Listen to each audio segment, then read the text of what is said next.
Good morning, everyone. I'm glad to be here today. My name is Antionette. I'm one of the founders of the Women's Entrepreneurial Opportunity Project Incorporated, and we're happy to be here today for our business forum, Economic Equity, Advancing Women of Color.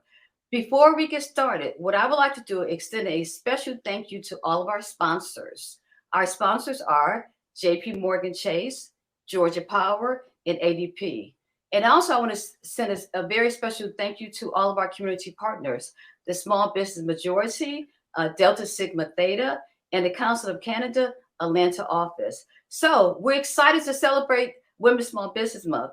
And just to provide you with some insight about WEOP, the organization, we are a nonprofit organization. We started and launched in 1999. Our offices are located in Atlanta, Georgia, in the Grant Park community. We're dedicated to the economic advancement for women of color with the emphasis on women in business. Over the last 2 decades, we've serviced hundreds of women that have benefited from WEOP's ecosystem of strategic partnerships, providing a broad network of support for women. WEOP has successfully connected women to advanced training, business and contract opportunities, connections with partners, providing grants, loans, and other resources. So we've been doing a lot within the community. I want to say a special thank you to the awesome group of women that have helped us spearhead this particular initiative, our event. I want to thank all of our volunteers and others who continue to support all of WEOP's efforts in the community. I'm excited today to be here. And there's also going to be a resource magazine for our Economic Equity Forum. And we're going to have in our resource magazine all kinds of resources that you can click onto. But getting back to why we're here today, we're here to celebrate Women's Small Business Month. Our theme is economic equity, advancing women of color in business. And what is really unique about this particular program is that it's spearheaded under the leadership and under the direction of women of color. And that's so very important. And I want to thank the women who helped me spearhead the Coalition of Women's Economic Network. Today, our conversation is going to focus on 5 very important pillars. We're going to talk about impact, progress, insights, purpose, and future. And we're honored today to have a whole agenda and group of amazing women joining our celebration, and they're providing their perspectives and insights on all of these very important topic areas. We're here. This forum is so important during this very uncertain time of the pandemic. And we have saw a really urgent need to really start having in-depth and meaningful conversations. The planning committee decided that we wanted to have this forum for several reasons. We want to discuss ways that we can break down challenges and create ladders of opportunity for Black, Indigenous women of color, BIWOC. We want to bring women together to create awareness. We want to have in-depth conversations about issues and challenges women of color in business. And we want to provide women with a way where they can express their perspectives, they can express their views, and discuss innovative approaches and model programs. It is also our intention as an organization to please keep the conversation going. So we'll be doing additional forums, we'll be doing white papers, and we're going to continue to amplify the voices of women in business. Again, I want to thank everybody for being here today and in our celebration of Women's Small Business Month. And I want to bring on our Mistress for Ceremonies, Lindsay Levingston, I'm going to pass the torch to. And we have a jam-packed agenda with wonderful speakers. And hi, Lindsay, how you doing? Good morning, Antionette. Good morning.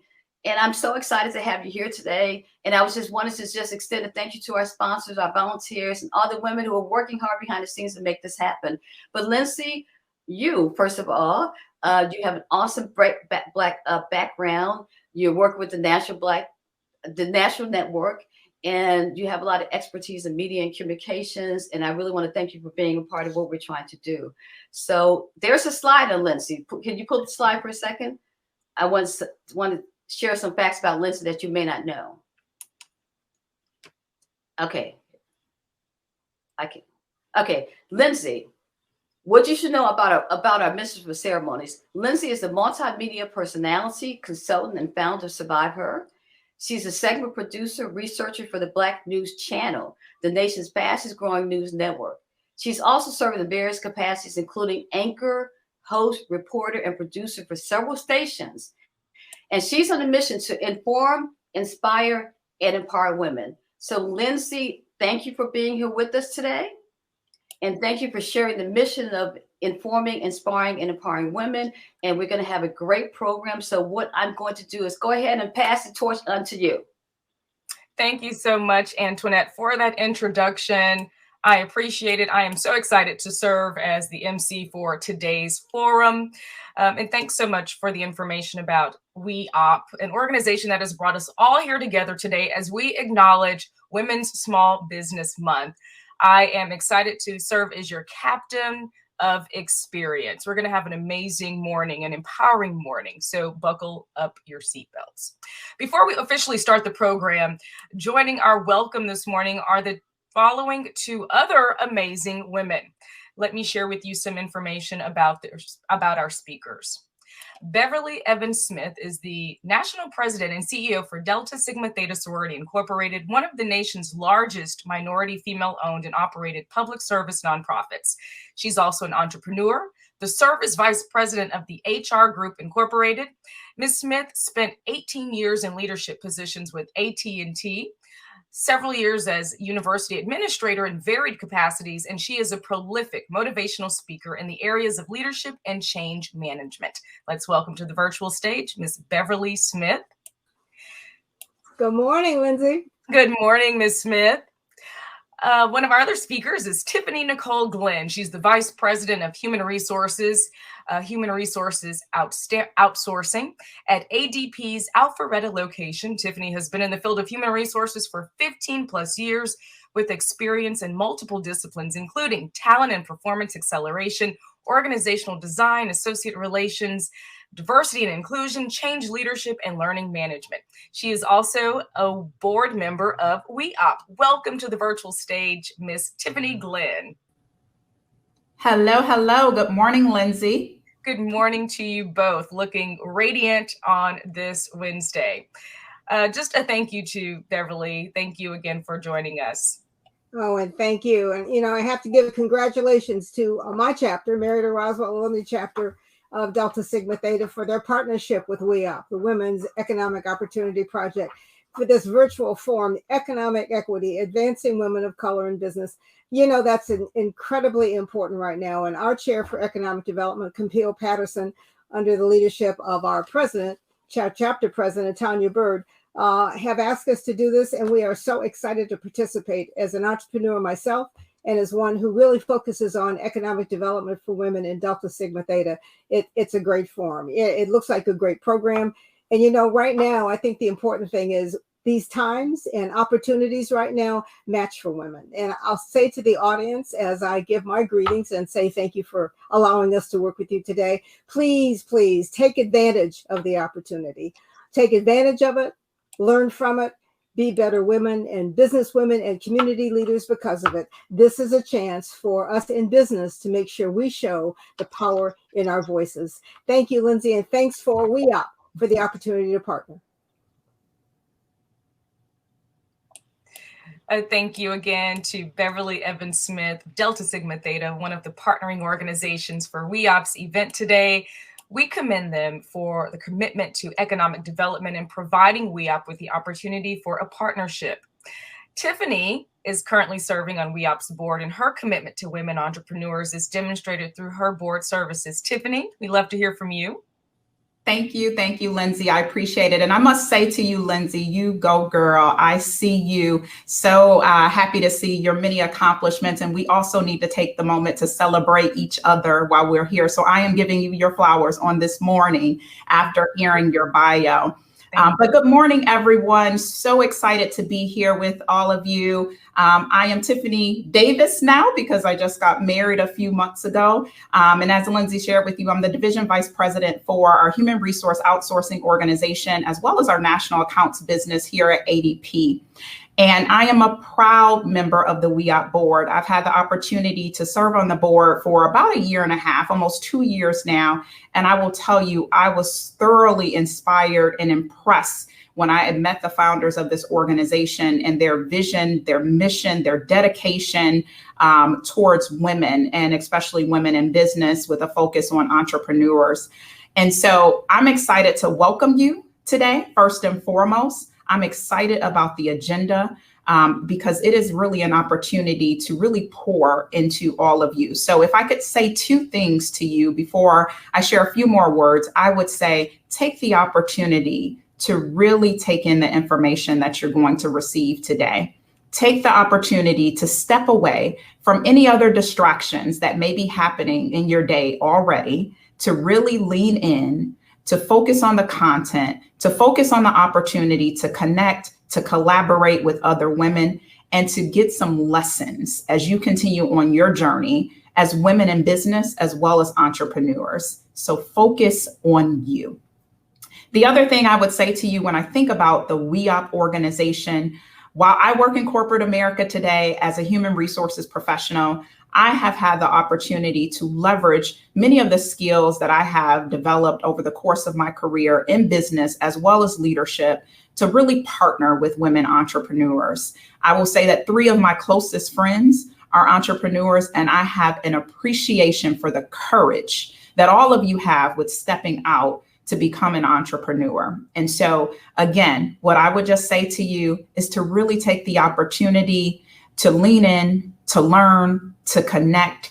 And the one other thing I would say to you is to take the opportunity to make sure that we're helping each other. And that is what WEOP is all about. There is no reason for us to be selfish. Let's be giving with our knowledge, with the skills that we have developed. Let's be giving with all of the resources that we have, because us women and women of color are all powerful and even more powerful together. So thank you. And thank you again, WEOP, for putting on such an awesome forum. Enjoy the day. Thank you so much, Tiffany, and congratulations on your recent nuptials. It is time for us to get started with this dynamic day. Again, take lots of notes. Take advantage of this opportunity for this professional development and this wealth of information that you'll receive. And just a reminder, we will be giving out prizes today. We encourage you to use the hashtag #EEWomenOfColor on social media and tag WEOP Inc. on Instagram. And we'll be giving prizes to those of you who are highly engaged on social media. Share what you're learning, share tips, share screenshots, share video snippets. We want the world to know about the work of WEOP. We also encourage you to visit weop.org throughout for updates on events, programs, and activities, and for more information to come. All right, are we ready for our first session? Let's impact. IMPACT stands for Initiatives Advancing Women of Color. And this is a session in which industry leaders will discuss civic engagement and corporate initiatives supporting the economic growth and business sustainability for women in business. Moderating the session will be Ms. Pamela Bivens. She's the Assistant Director for Diversity and Inclusion at Duke University. And joining Ms. Bivens will be Kim Schofield, Georgia State Representative of District Number 60, and Jessica Taylor, the National Director of 10,000 Small Businesses of Goldman Sachs. And just a side note, Jessica was just featured on the Black News Channel. She did a dynamic interview in honor of National Women's Small Business Month. So I will pass the virtual microphone to you, Ms. Pamela. Good morning, everyone. Thank you. Thank you, Lindsay. It's a pleasure to meet you. Thank you. You sound like an awesome sister of color, so I'm fabulously happy to be in your space this morning with WEOP. Thank you as well. So welcome, everyone. I have had the distinct pleasure of working with WEOP for some years and have known Antionette and Marion for many years. So this is an absolute honor for me to share in this space with you this morning. So as you were told a little earlier, buckle up, put a really strong seatbelt on, have your note paper out, your pen, take a lot of fabulous notes, because we have BIWOC, Black, Indigenous, and Women of Color, on stage to support you in your entrepreneurship efforts, your ability to sustain, maintain, and build for what you have in store for your future and your journey on small business development. So what I would like to share before I get started are some statistics for Jessica Taylor with her 10,000 Small Business Program. She is the national director for this program, and I just want to give you some success points to think about. So 66% women are reported increasing revenues just 6 months after graduating from the 10,000 Small Business Program. So that is a huge kudos, along with 47% reported creating new jobs just 6 months after graduating. Now that's pretty huge. You have to really take that into consideration. 86% are doing business with each other. So we are sharing best practices and successes with each other. That is the largest piece of how women of color are very successful in the business field. And 97% have successful completion rates. So that's the kind of information that you need to take with you as you think about growing your business and taking advantage of various corporate programs, certainly including Goldman Sachs. So I would like to bring our speakers in. So what I will do too is give you some information on how the program works.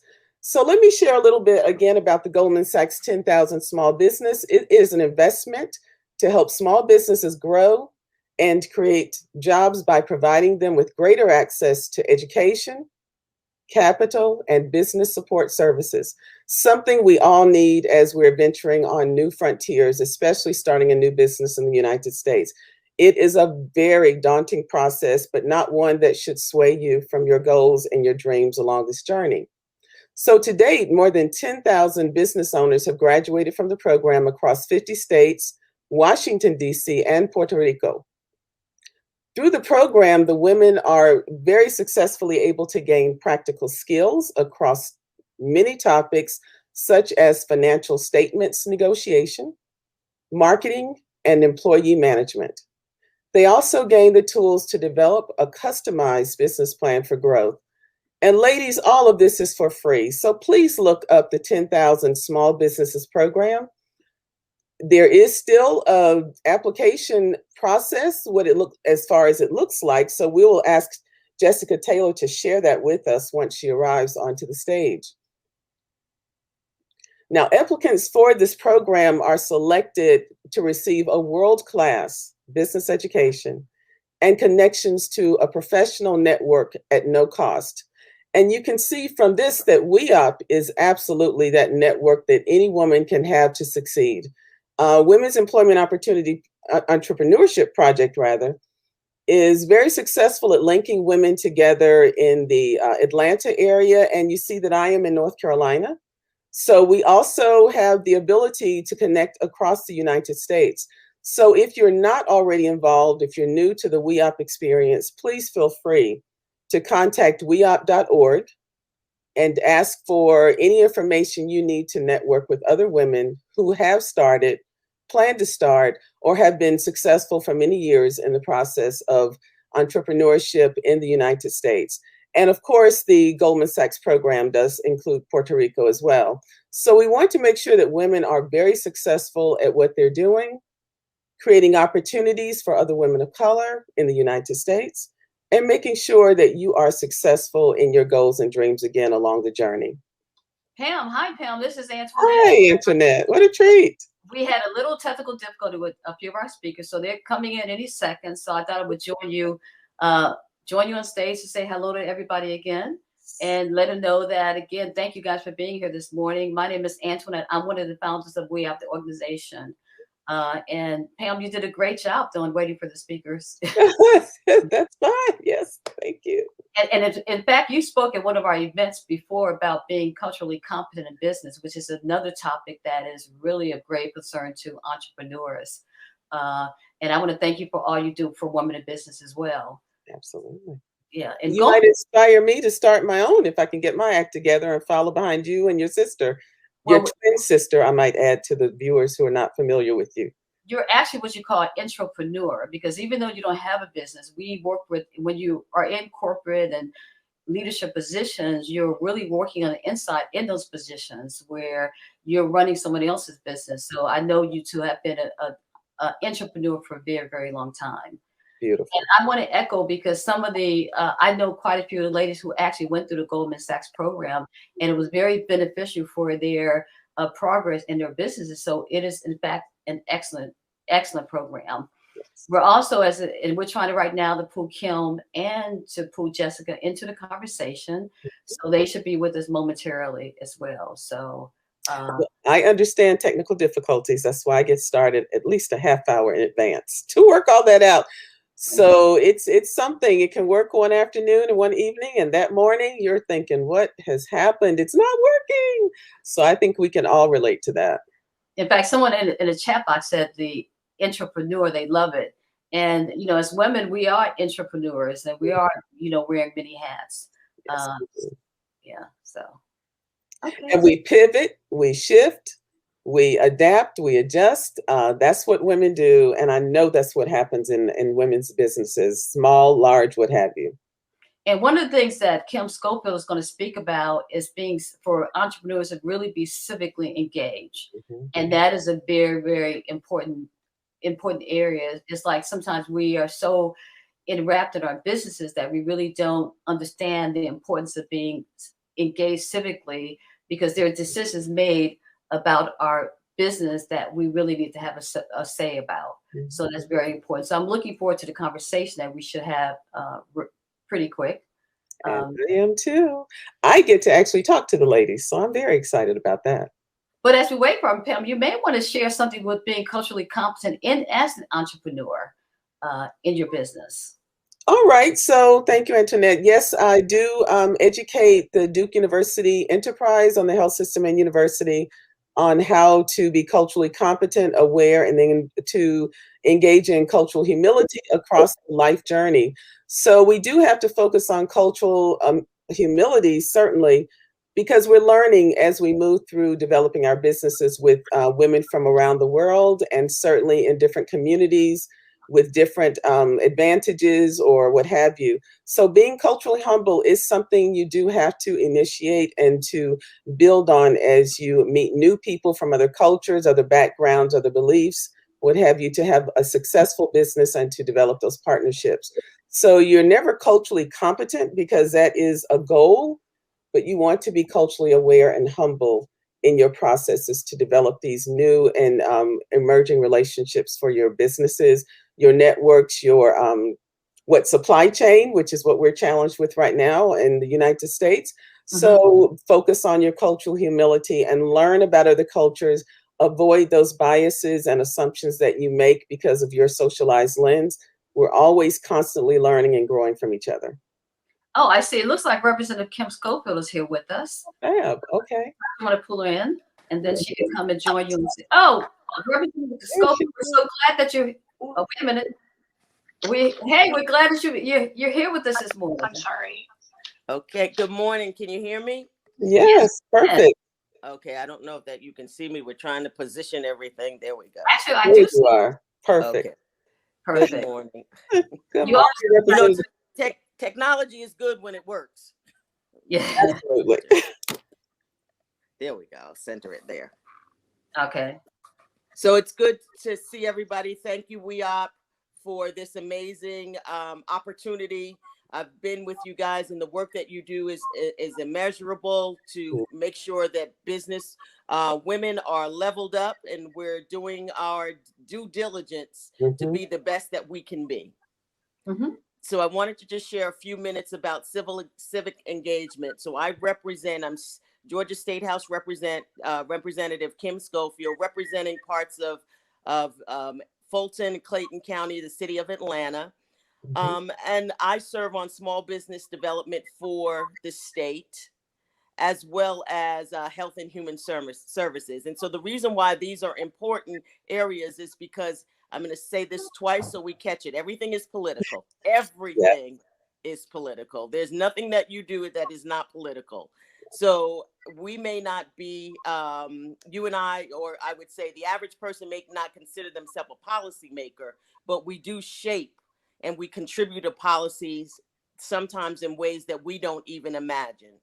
And so 3 things I want to give you really quickly is, it's the really basic ABCs. Okay. So again, all about politics, Mm-hmm. all about politics.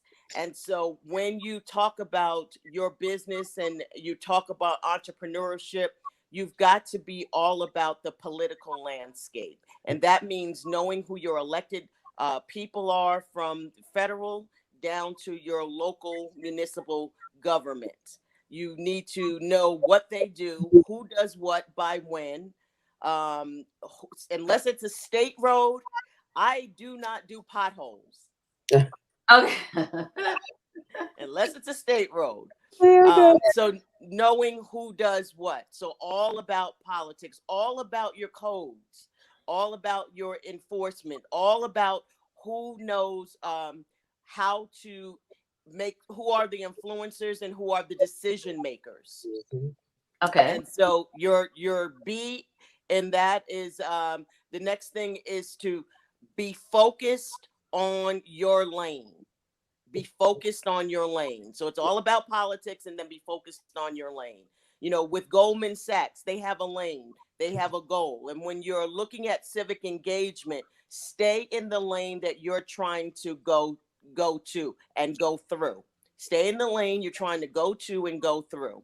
And what I mean by that is there is an end goal for everything that we do. And when you look at the political landscape and doing business, tying business into civic engagement, you have to make sure that you are in the lane that you're designed. Again, you know, there's so many ways and avenues that we can get to where we need to get. But as women, do not be afraid to be bold in the lane that you're in. You don't just get a seat at the table, you create space and the table. You come ready, do your homework. I hear people say, well, I'm so tired of, you know, us getting to the table and not having a seat. Oh, there's a way we can say, excuse me, slide down, move over, slide down. I'm going to get in here. So do not afraid to be bold in the lane that you're in. And the second thing is, again, is collaboration. Civic engagement involves collaboration. No person is an island. There are people. You should have three types of people in your space, and those that are over and you're looking up to, those that you're on your peers, and then those that you're mentoring. WEOP does an excellent job in all three of those areas. But to make sure, you know, when we met Goldman Sachs was someone that we were looking up to. And the program that you're going to hear about, they're telling you how you can mentor each other. And they're also looking at that lower tier to bring you up. So, you know, those are the ABCs of how we get this done. We stay together. We do not tear each other down. We stay together. If someone has something, collaborations are important, because if you have something, I need Pamela, then guess what? I should be able to create that space to go and pull you up where I am lacking. Civic engagement means that's it. I am present. I am showing up.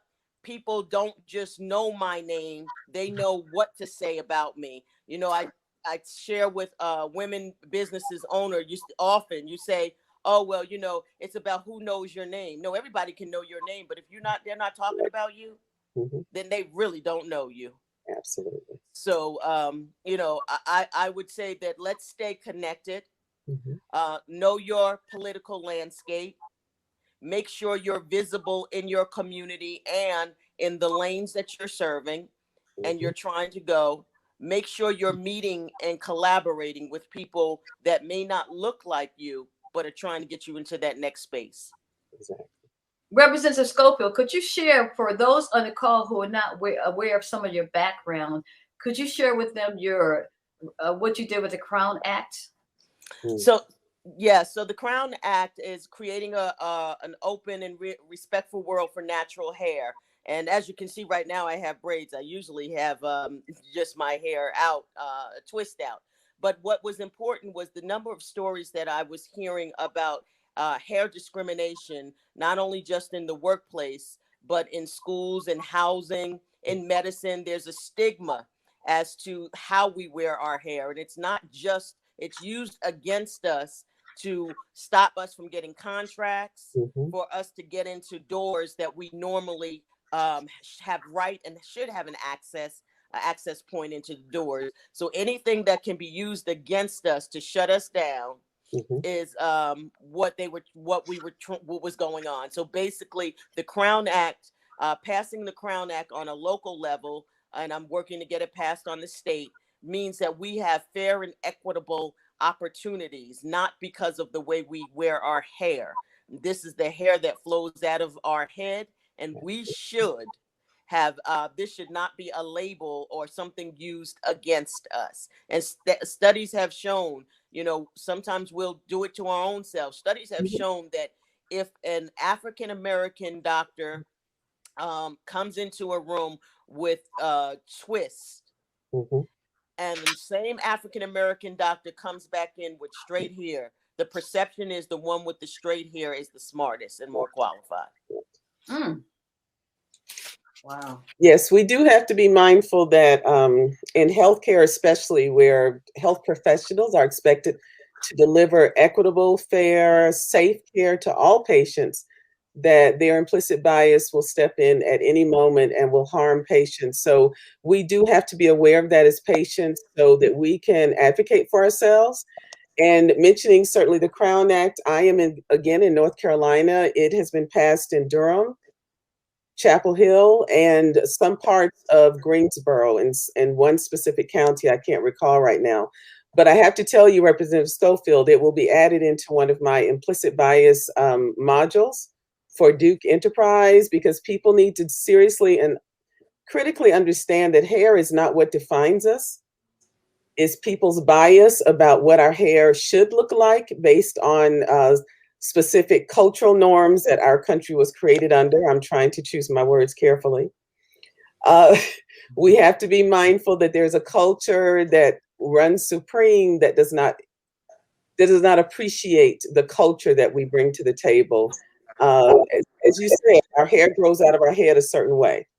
We can't control that, but we still have the competence, the skill, the abilities to create new business, to sustain new business, and to contribute to existing business, which is what Antionette pointed out, that I work very hard to do at Duke University and Duke Health System. So I appreciate you bringing up the health component, because a lot of people don't think about how their appearance impacts how physicians and health professionals treat them, look at them, or choose not to give them the best care possible. Absolutely. And that goes for contracts too. Yes. When you sit down in front of contracts and making your pitch, they're taking all of that into consideration. And it is time that, and thank you for doing that at Duke and in your space, bringing it to the attention, because these implicit bias left unchecked really do become a major barrier that against us. And so we've got to be able to continue to have the conversation and the dialogue to educate and inform others. Exactly.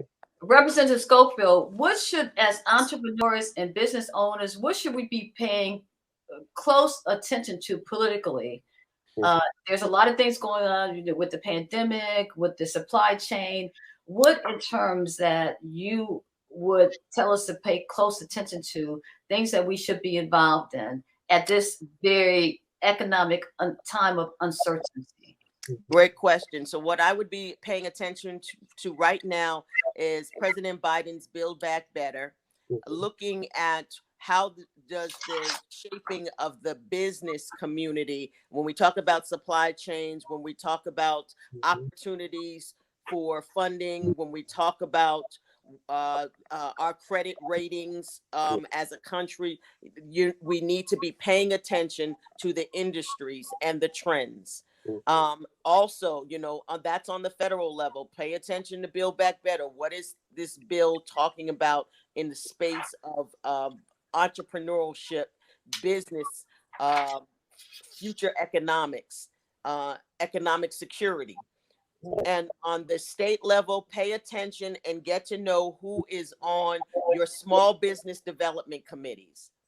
That should be something that you can go on your state's website and find out who are the members, who's the chair of the economic committees, economic development committees, the small business committees, and then make sure that you are, as best you can, attend a lot of the meetings. They're virtual meetings, they're open.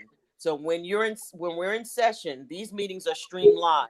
Make sure you're listening to committee meetings. And then on your local level, where you live, make sure you connect with your economic development in your cities or your counties, so that you know what's going on local, on boots on the ground. There are many tiers. We don't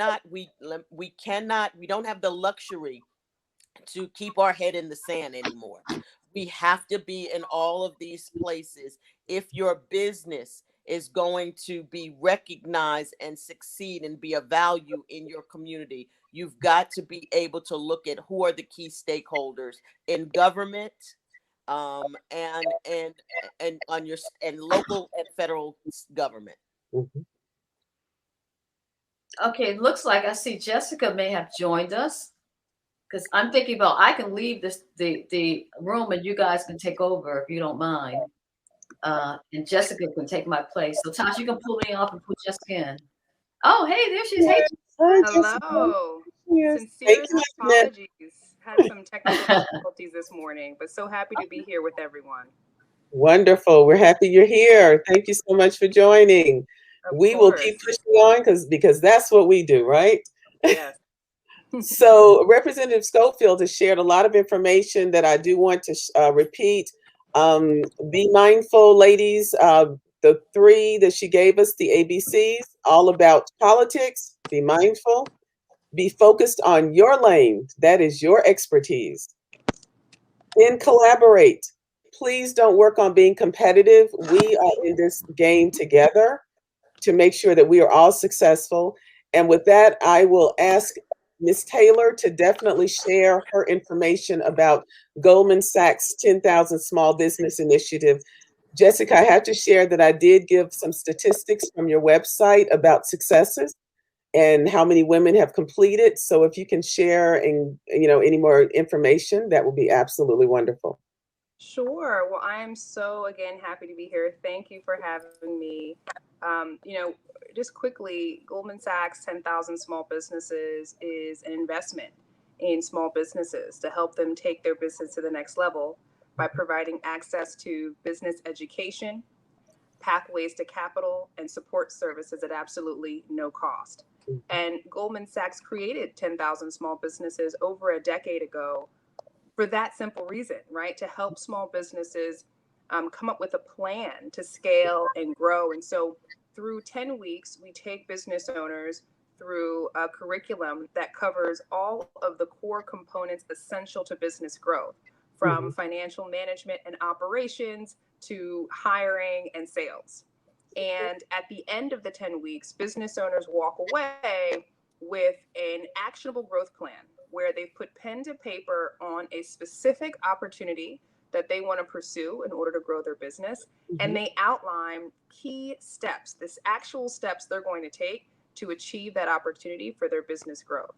And during the course, they take the program with 30 to 40 other businesses across different industries who are all navigating the same challenges around growth. And so they come out of the program with a cohort of like-minded businesses with whom they can troubleshoot and connect with across similar challenges. While they're in the program, business owners also have access to what we call business advisors.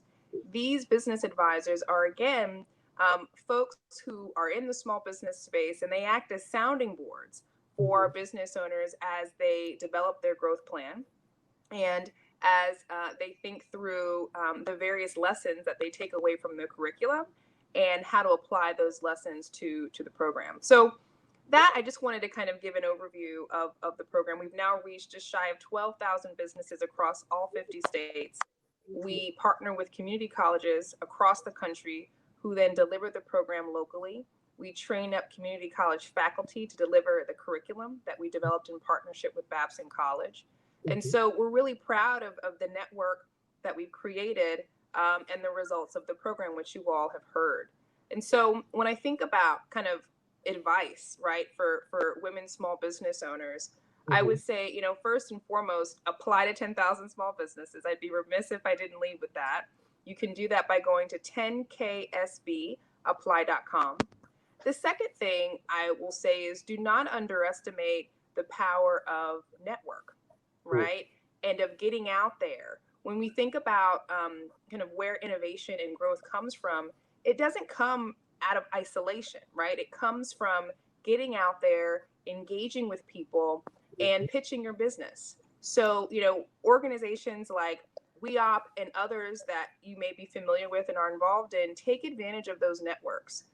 Meet people, hear ideas, and then take that away and mull on it and see how those things can apply to your business. So networks for sure.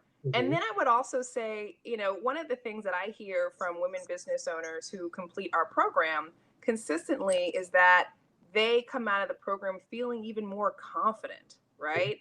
And I don't necessarily think it's that they didn't, have the wherewithal or what they needed before coming out of the program. But of course, that little bit of knowledge, right? Having that framework around how to grow your business is important. But what I'd also say is sometimes as women, we tend to not take risks until we have all the information, or until we know exactly what that outcome is going to be. And I would say entrepreneurship, by definition, involves risk. And so as you think about growth, you're also going to have to take some risks. And of course, you want those risks to be informed, right? But it's okay to take a risk. It's okay to step outside of your comfort zone. It's okay to think big. And so just know that opportunity could probably be where you least expect it. So I would again say build a network. Don't be afraid to take risks. And I would say apply to 10,000 small businesses. Perfect. Risk taking is something that I think far underweighs the business prospects that most women have in their brain and heart. When it's time to pull it together, we do have the fear and the concern of not having the support systems we need, the financial backing that we need. People support good business with financial backing, and you all have definitely made sure that happened. So what I would like to ask both of our speakers this morning is, what are your success strategies for reaching out to small businesses as you see across the nation, and certainly local, Representative Schofield? And so one of my strategies is to make sure that I am connected in the area. I'm a small business owner. I have a consulting company that I've had for about 6 years. It's called Other People's Potential Coaching and Consulting. I make sure that I stay in the space of being relevant. And so I connect with, my strategy is to make sure I go where people that are like-minded and people that I am trying to court. I find where they are and get to know, building those type of relationships. As Jessica says, networking and net weaving are very important factors and tools that we need to do. That's networking and net weaving. And so my strategy is very basic. Wherever you are, I'm going to be. If I don't know you, then I need to get to know you. If you don't know me and you're not talking about me, then I am very behind the 8 ball. So you've got to be present and visible. Who are your lead networkers? I keep 5 top people that I'm always trying to meet. 5 new people every year that I try to meet. And when, as a state legislator, again, I make sure that people have access to me and my office, as well as connecting with people like Goldman Sachs, that I have opportunities for my small business owners to grow.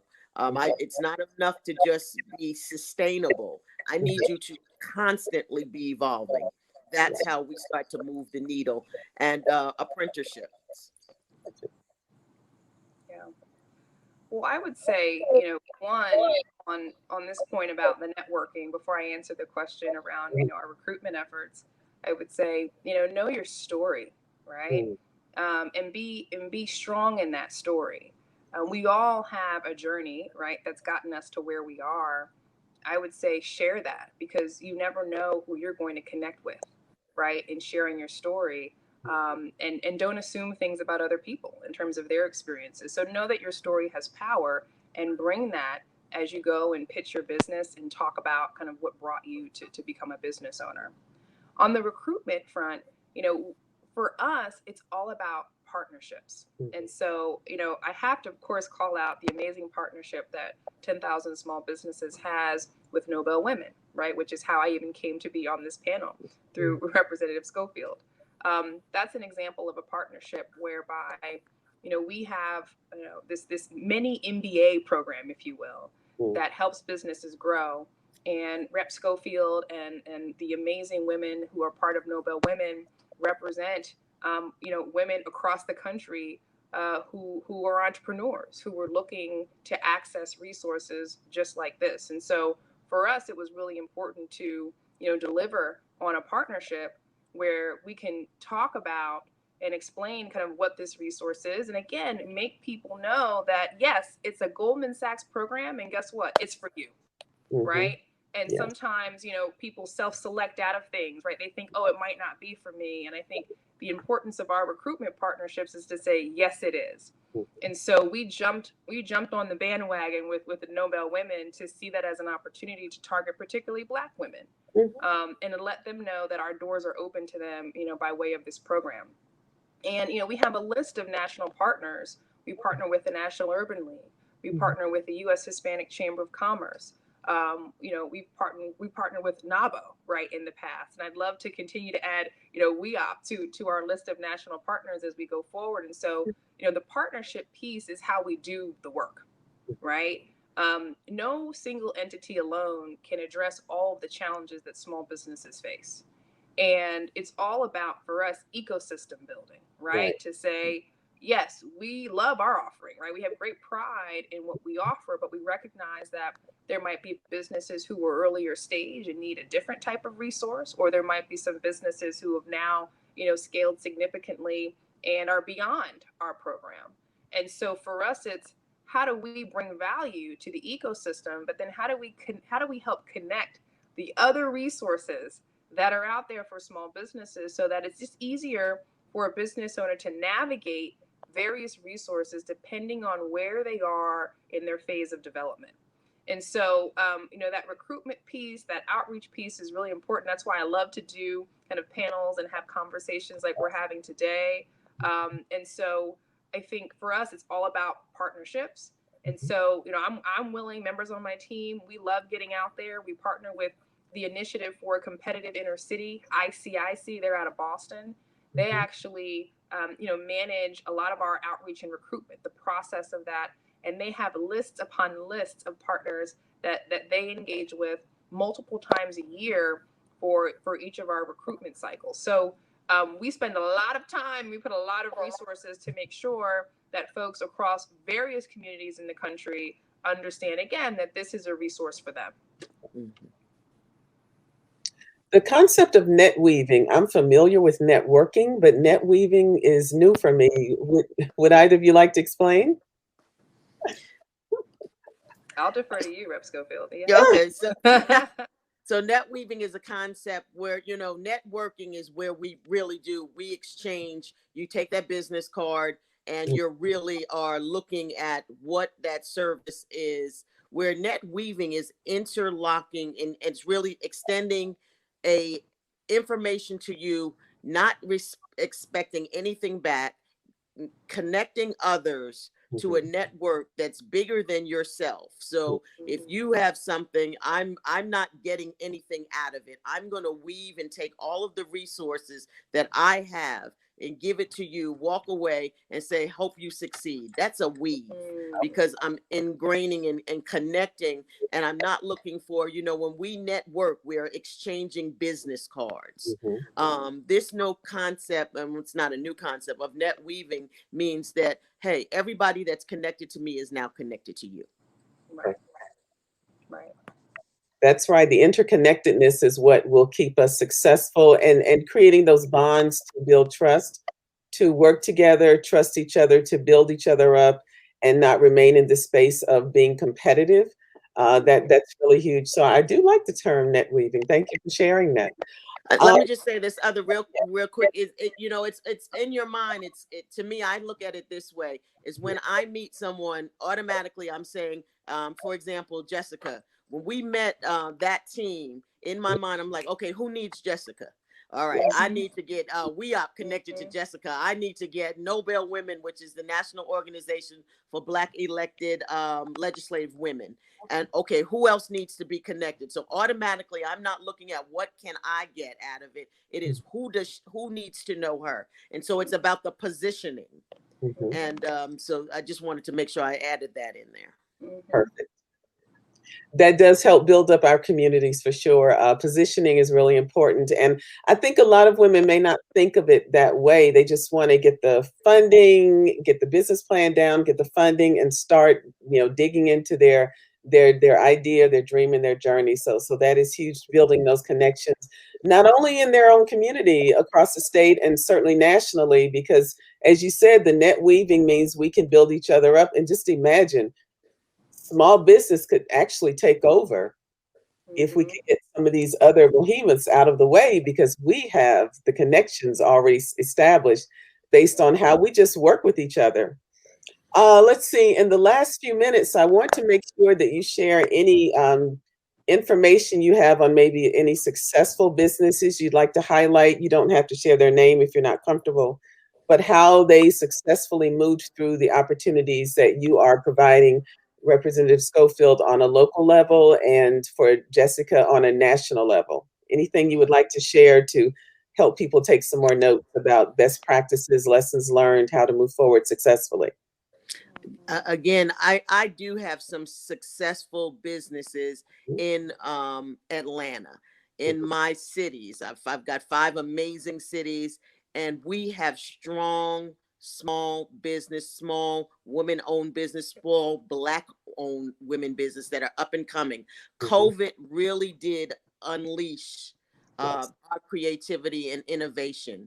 And what I would say to do as best practice, again, make sure that you get to know your elected officials, because there are resources sometimes that we have. It's that net weaving. If you don't call me, I can't connect you with who you need your next. But imagine being able to connect with someone that has a resource into a Goldman Sachs or other opportunities. So best practice for me is, number one, stay involved, stay engaged, be civically minded, make sure that you are connecting and you are expanding your network. I want to leave with a few statistics. So one, we know that Black women in particular are starting businesses faster than any other demographic group, period, right? And I would say that's probably was the case even before the pandemic. But we know that just 3% of those businesses become mature. So that means that, the most of them are starting small and staying small, or worse, they're closing. And so what Rep Schofield is talking about here is kind of, I think, part is core and essential to getting over that hurdle, right? You cannot go it alone. It's hard, right? And even if you are going it alone, it's going to be hard to scale and grow alone. Right. And so network. And I think there's an element of, really take ownership. These resources are owed to you. Yes. Right? They're owed to you.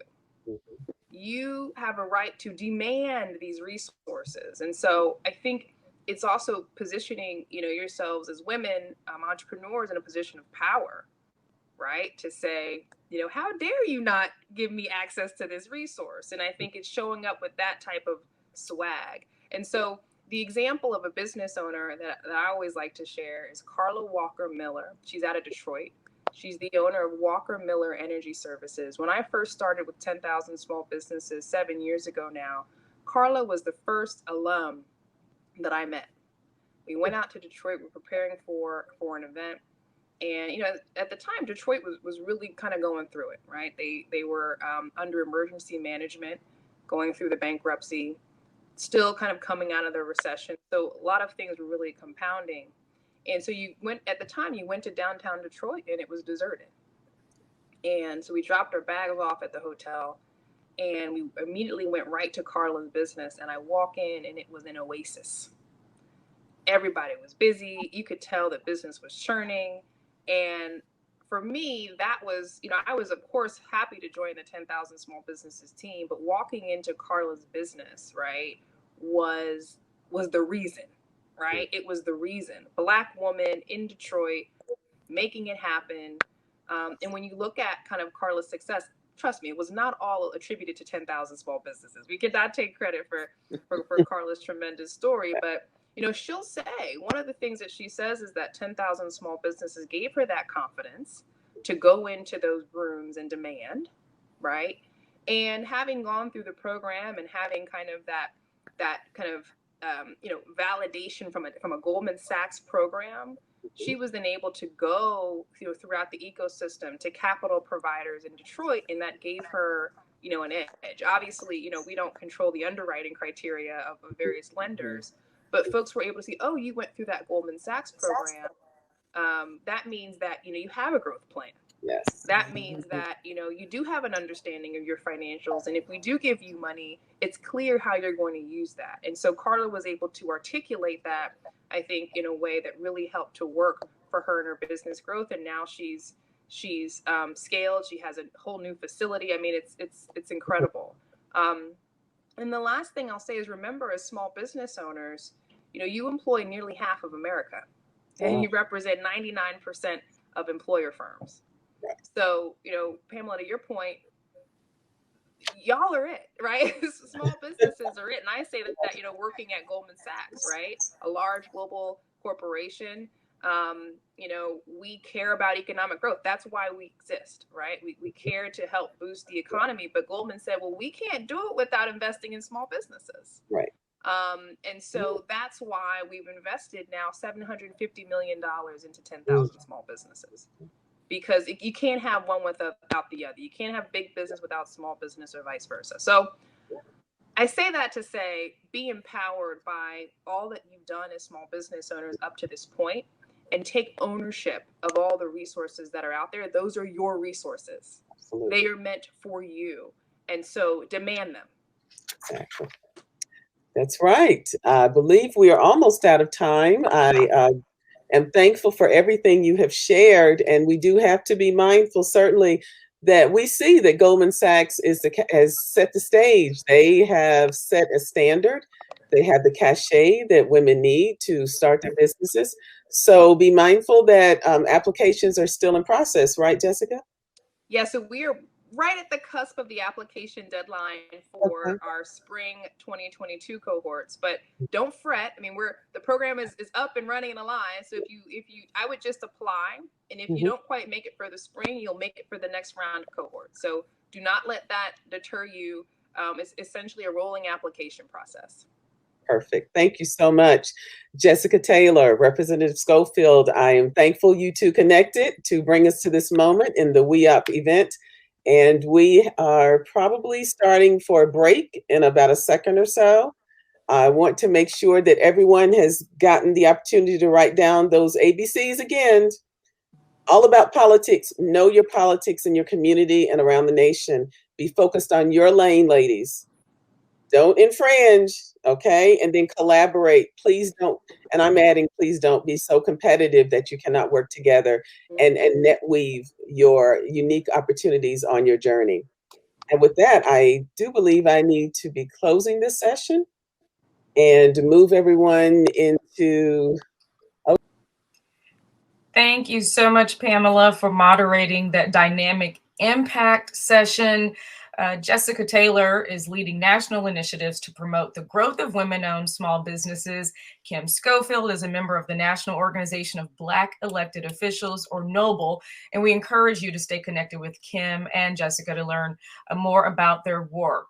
Now, I hope that you have been taking notes and posting to social media, because we are hosting a social media contest on Instagram.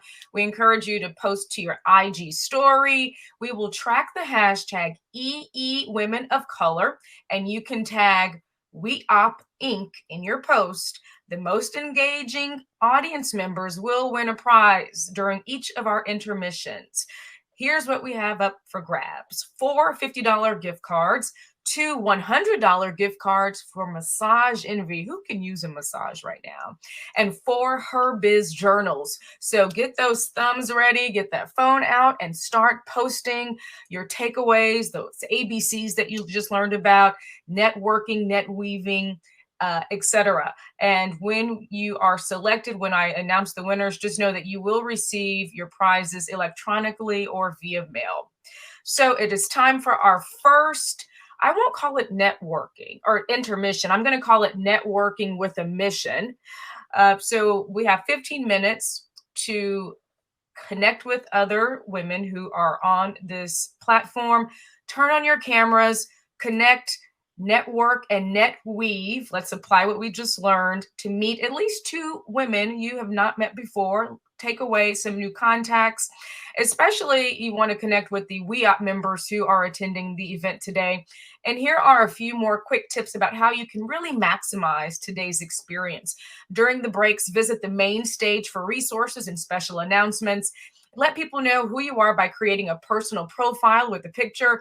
Utilize the chat feature to engage in discussions with other event participants, and attend end of the event networking sessions and connect with professional business owners. So you have 15 minutes, network, W-E-R-K, network, okay? Net weave, make those connections, take advantage of this space, this opportunity, and we'll see you in 15 minutes.